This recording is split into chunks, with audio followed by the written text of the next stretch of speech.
மறுமலர்ச்சி திராவிட முன்னேற்ற கழகம், இந்திய communist, Marxist communist, விடுதலை சிறுத்தைகள் இவர்கள் 5 ஆண்டுகளாக இந்த ஆட்சியில் இருந்து தமிழக வெற்றி கழகத்துக்கு எதிராக போன மாதம் வர பிரச்சாரம் பண்ணாங்க சார். ஏப்ரல் மாதம் வர பிரச்சாரம் பண்ணி ஜெயிச்சு வந்துட்டு இப்போ ஒவ்வொரு ஸ்கொயர் ஃபீட்டுக்கும் ஊழல், கரப்ஷன், கட்டிங் எல்லாம் நடந்தது. அதை நாங்கள் வந்து கூட்டணி திருமத்தினால எங்களால் கூற முடியல, இப்போ சொல்கிறோம் அப்படிங்கிறாங்களா? இது என்ன நியாயம்? சரிதானா? இல்லை, அது நீங்கள் இப்போ அவர்கள் வந்து சொல்றது இப்போ தவறுங்கிறீங்களா? இது எதிர்காலத்து கூட்டணி அமைக்கிறவங்களுக்கு இது ஒரு பாடமா இருக்கட்டும்ல. இல்ல கூட்டணி இருந்தா இல்ல ஜவஹர்லி சார், கூட்டணி தமிழக வெற்றி கழக அரசோட செயல்பாடு, அதனுடைய கொள்கை லட்சியங்கள் இதுகளை பற்றி பாராட்டி பேசுறது தவறல்ல.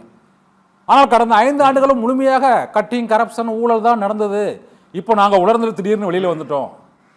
தாவேக அரசுக்கு ஆதரவு தெரிவித்து திமுகவும் அதிமுகவும் கூட்டணி அமைக்க முயற்சி பண்ணாங்க, அதனால தான் நாங்கள் வெளியே வந்துட்டோம், ஊழல்லாம் தாங்க முடியல போன 5 வருஷத்துலன்னு இப்ப சொல்றது சரியா? அதான் கேட்கிறவங்க சார். இதுல தவறே இல்லை சார். இப்ப சொல்றதுதான் சார் சரி. இப்பயாவது சொல்றாங்கன்னு நம்ம பொதுமக்கள் வந்து சந்தோஷப்படணும். நீங்க திமுக, அண்ணா திமுக மறைமுகமாக தேர்தல் இந்த ஆட்சி அமைக்க நீங்க முயற்சி செய்யலையா? எடப்பாடியார் எதுக்காக பாண்டிச்சேரியில கொண்டு போய் 47 எம்எல்ஏக்களை வைக்கணும்? இன்றைக்கு தம்பிதுரை எதுக்காக வெளியே வந்து சொல்லணும் இந்த மீண்டும் முதலமைச்சராக எடப்பாடியார் வரப்போறாருன்னு எதுக்கு சொல்லணும்? உங்களுக்கு உள்நோக்கம் உதயநிதி ஸ்டாலினோட மறைமுகமாக பேசினாங்கிறது உண்மை. இதை வந்து என்னை போன்றவர் டெய்லி எடப்பாடியார் வீட்டுக்கு போகக்கூடியவர்களுக்கு நல்லா தெரிஞ்ச விஷயம். இந்த சூழ்நிலை போய்கிட்டு இருக்குதுன்னு இந்த வீட்டுக்கு போகும்போது என் காதுல கேட்டிருக்க சார், என் காதல கேட்டிருக்கேன். நீங்க பேபி சொன்னது தப்பு, காதர் மையம் சொன்னது தப்பு, விசிகா தலைவர் சொன்னது தப்பு, நம்ம இருக்கக்கூடிய வீரபாண்டியன் சொல்றது எல்லாமே பொய்யினா நீங்க சொல்றது மட்டும் தான் உண்மையா? இல்ல பொய்யின் சொல்லல, பொய்யின் சொல்ல. இது ஒரே ஒரு காரணத்துக்காகத்தான் நாங்க போறோம்னு இந்திய கம்யூனிஸ்டும் மார்க்சிஸ்ட் கம்யூனிஸ்ட் கட்சியும் அதிமுகவும் விசிகாவும் சொல்றது சரியா? அதான் என்னோட கேள்வி. திமுகவும் அதிமுகவும் சேர்ந்தா இவங்களுக்கு என்ன சார்? நீங்க அதிமுக எம்எல்ஏ சொல்றது சரி, திமுக எம்எல்ஏ சொல்றது சரி. இவங்க எல்லாம் அதிமுக கூட்டணியில் இல்லாதவங்களா? சிபிஐ, சிபிஎம், அதிமுக, விசிக அவர்களுடைய பிரச்சனை அதுவல்ல. அவர்கள் பாசிச பாரதிய ஜனதா கட்சி அதிமுகவுக்கு மத்திய தமிழ்நாட்டில் முதலமைச்சர் ஆயிட்டா மீண்டும் பிஜேபி தான் ஆட்சி செய்யும்.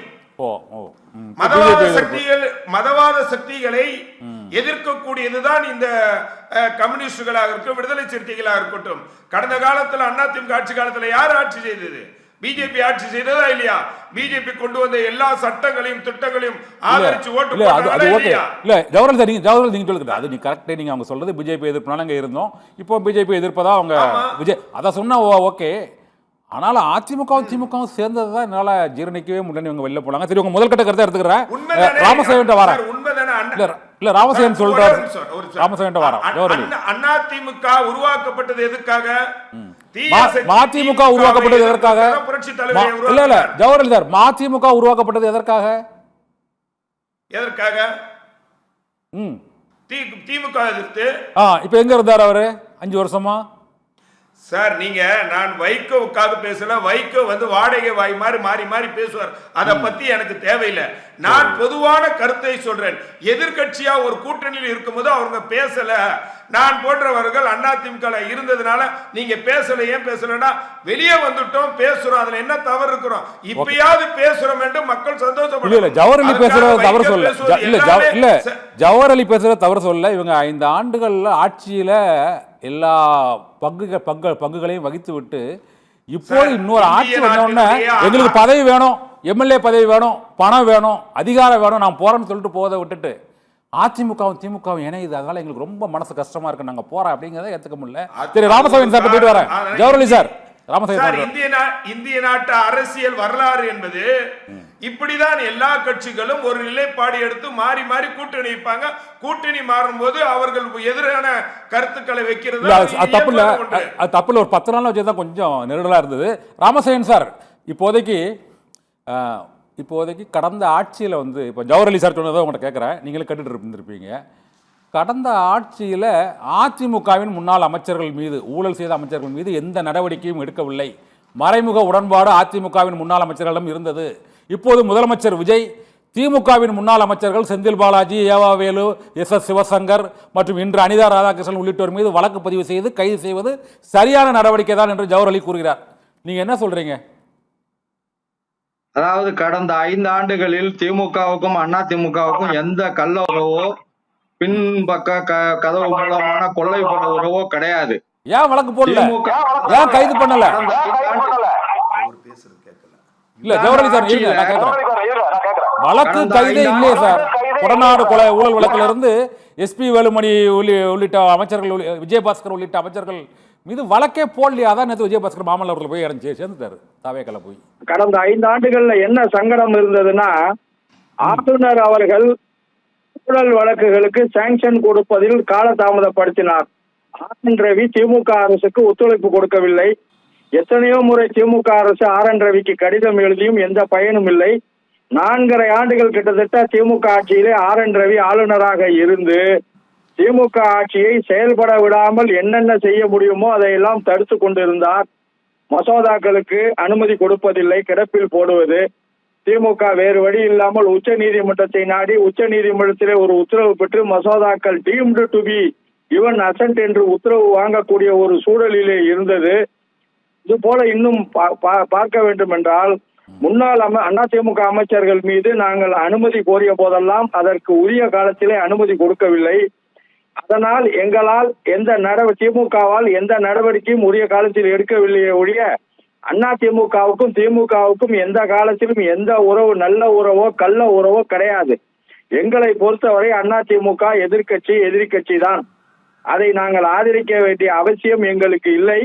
இன்னும் சொல்ல போனால் 2021 முதல் 2026 வரை திமுக மக்கள் நலனிலே அக்கறை செலுத்தி ஒரு திராவிட மாடல் ஆட்சியை எல்லோருக்கும் எல்லாம் கிடைக்க வேண்டும் என 2011 முதல் 2021 வரை தமிழகம் இருண்டு கிடந்த தமிழகம் கஜானா காலியாகிவிட்டது. காலியான கஜானாவை சீர் செய்து இருண்டு கிடந்த தமிழகத்தை ஒளியேற்ற வைத்து பல நல்ல திட்டங்களை கொண்டு வரக்கூடிய சூழல்ல தான் திமுக செயல்பட்டதை ஒழிய பழிவாங்க நினைக்கவில்லை. அதே நேரத்தில் ஆட்சி பொறுப்பேற்று கிட்டத்தட்ட 56 நாட்களில் தமிழக வெற்றி கழகத்தினுடைய அரசு மக்கள் நலனில் அக்கறை செலுத்தாமல், மின்வெட்டுகளை சரி செய்யாமல், ஆங்காங்கே சட்டம் ஒழுங்கு சந்தி சிரிக்கிறது. 8 ஆணவ கொலைகள், 100க்கும் மேற்பட்ட பாலியல் தொந்தரவுகள், 50க்கும் மேற்பட்ட கொலைகள், தினந்தோறும் குற்றப்பத்திரிகை அதிகமாக கொண்டிருக்கிறது. அதை தடுப்பதற்கு முயற்சி எடுக்காமல் திமுகவினுடைய முன்னாள் அமைச்சர்களையும் திமுக தலைவர்களையும் குறிவைத்து பழிவாங்கக்கூடிய நடவடிக்கை தான் இன்றைக்கு அனிதா ராதாகிருஷ்ணனுடைய கைது. ஒன்றை மட்டும் சொல்லிக்கொள்ள விரும்புகிறேன். நாங்கள் மிசாவையே பார்த்தவர்கள். எங்களுக்கு நெருக்கடி காலத்திலே 1.5 வருடம் கிட்டத்தட்ட இன்றைய திராவிட முன்னேற்ற கழகத்தினுடைய தலைவர் திரு முத்துவேல் கருணாநிதி ஸ்டாலின் உட்பட அண்ணன் பொருளாளர் TR பாலு போன்ற பல திமுக தலைவர்கள் கைது செய்யப்பட்டு முரசொலி தடை செய்யப்பட்டு திமுக தலைவருக்கு ஒரு ஓட்டுநர், முத்தமிழறிஞர் டாக்டர் கலைஞர் அவர்களுக்கு ஒரு ஓட்டுநர் கூட இல்லாத ஒரு சூழலை உருவாக்கியது எல்லாம் தாண்டி இன்றைக்கு இந்த இயக்கம் 75 ஆண்டுகளை தாண்டி சென்று கொண்டிருக்கிறது என்றால், காங்கிரசுடைய அடக்குமுறையை, அந்த நெருக்கடி நிலையை, விசாவையே சந்தித்த நாங்கள் விஜய் நெருக்கடி ஏற்பட்டிருக்கும் சார்.